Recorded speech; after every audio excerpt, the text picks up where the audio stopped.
સૌરાષ્ટ્ર યુનિવર્સિટીના કુલપતિ ભાન ભૂલ્યા અને ગંભીર આક્ષેપો સાથે એનએસયુઆઈએ કર્યું તેમનું મોં કાળું। પહેલા પૂતળા દહન અને પછી મોં પર ચોપડાઈ કાળી શાહી।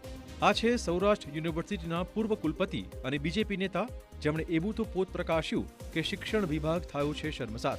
અમરેલીની કોલેજના નિયામક તરીકે ગિરીશ ભીમાણી પદ પર હતા।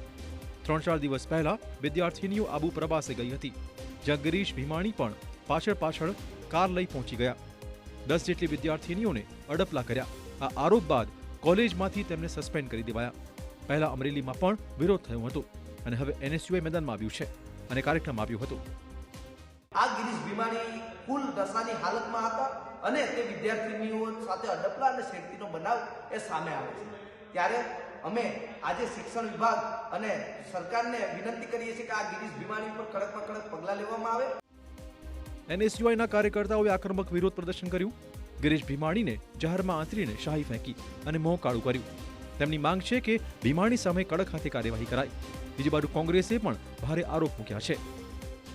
વાઇસ ચાન્સેલર કક્ષાનો વ્યક્તિ અડપલા કરી શકે? શું આ આપણે ગુજરાત બનાવ્યું છે? પણ ખૂબ ગંભીર ઘટના છે। ભવિષ્યમાં પણ આવી દીકરીઓ સાથે કંઈ ન થઈ જાય એની તકેદારી પણ રાખવી સમાજને, એટલે કે આપણે બધાનો સહિયારો પ્રયાસ જરૂરી છે।